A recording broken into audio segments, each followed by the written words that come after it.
Hi there and welcome back to chapter 4, lecture number 6.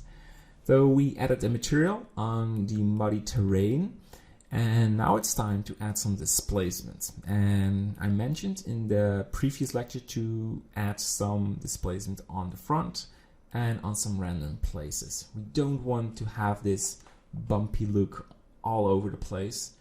We just want on some of it, because when we're going to add the grass later on, it will be a very nice effect if you have some areas where the mud is more rough and some areas where it's not.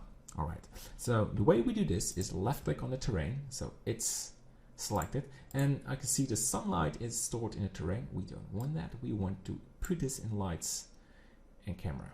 Good. Left click on the terrain and go to the modifier tab, add modifier, and we add a subdivision surface. So now your mesh, your viewport can slow down because it will add a lot of vertices, because we already have a high amount of vertices on this mesh. So we start with disabling the building and start adding a displacement on the terrain. And it's important that you could put the displacement on the bottom of the subdivision surface. So it shouldn't be, let's turn them off. It shouldn't be like this. So it won't have any effect on the displacement. So it's good to know. All right, turn them on. All right.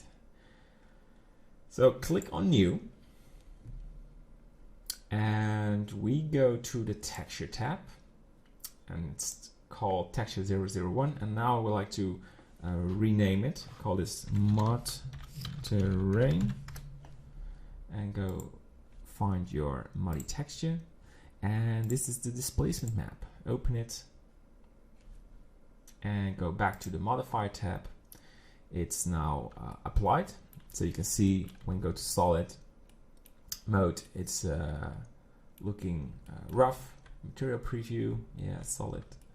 Some places I prefer to see the grayscale, so let's go to workbench, matcap, and render, and make it red. Well, this is weird. It will still use the same color, so ignore this step. Eevee, my bad. So solid, and my problem was it was hard to see the bumpy look, so we have to deal with it. What we have, change local to UV, so it's now using the UV coordinates. And it's using a strength of 1. Let's take a look if we increase the viewport details. For example, go to 3. Yeah. This is really muddy, right? Really muddy. Okay, so I think we are good. Ignore the specularity, it won't affect the terrain, it's just a viewport color. So turn this modifier off. What I like to do is add a weight paint on the border of the terrain. So it will only affect this area and some other parts. So we go to weight paint and top view. Let's go to material preview, so it's a bit more bright. And go to this tab and go for radius. That's between 100. Something like this. Yeah. So we want to colorize this area. So let's paint it. And move on. So we cover this whole area. And I studied grass landscapes, and I discovered that the top of grass fields are most of the time flat. So it's not this clumpy, it doesn't have this clumpy look, this bumpy look. But when you look at the water side, the mud is really, really rough. So when I created this scene, I designed it, I discovered that this looks a lot of realism on your scene. So that's why we do this. So go to the camera mode, and you see this. This looks nice.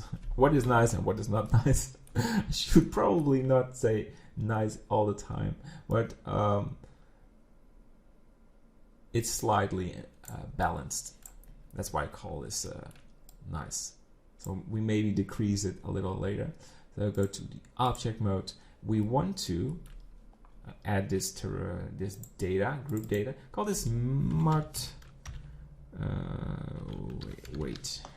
Mod disp.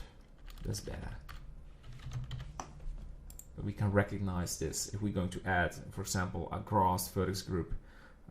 We won't get confused. Right. So enable it. And because we use 3 samples, it will really slow it down. We get the widescreen of that. That means Blender has some tough times preparing the scene. So we should probably go to the solid mode to have a smooth workspace. So we go to solid and enable displacement, and that should give effect on all the terrain. And then we have to select mod disp. So now it will only be affected on the front. Look at that. This looks good. So you can increase the strength by 1.5. I think this looks good. A bit more roughness on it. Yeah, let's keep it this way. Right, so go for a value of 1. So now we have the speed back again.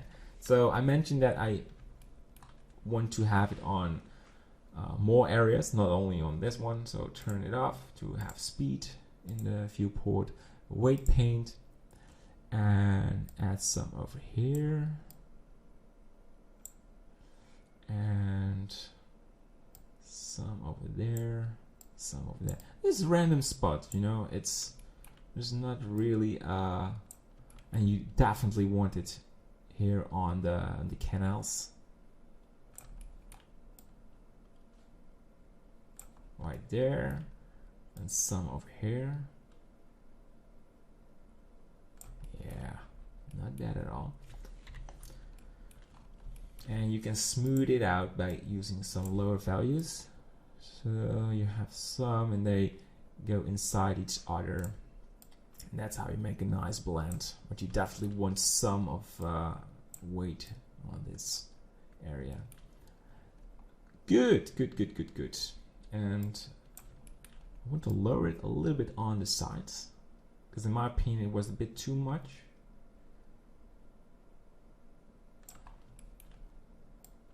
Yeah, there we go. There we go.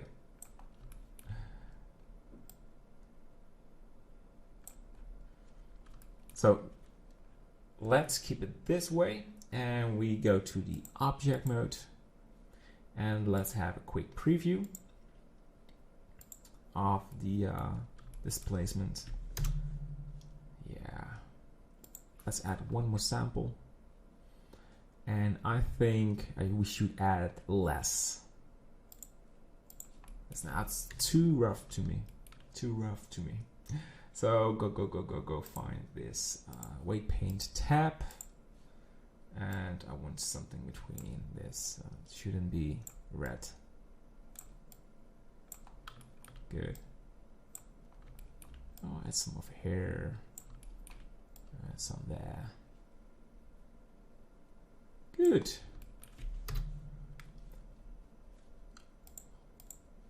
So as you can see, it's purely randomness. I do not try to recreate my existing scene. Of course, it's getting close, but I use the freedom of modeling and painting without being so close to my previous results, because I believe in the idea it only gets better if you don't try to keep on the old designs. So I know what I'm doing. Right, still a bit rough, but let's keep it this way, and we can later, if we add a grass and it looks really terrible, we can change this later on. But for now on, we keep it like this. Yes, I'm happy. So in the next lecture, we will add an ATRI image and we will reposition it so we have it matches the sunlight direction. So that will be pretty much it for the next lecture. Okay, see you there. Bye bye.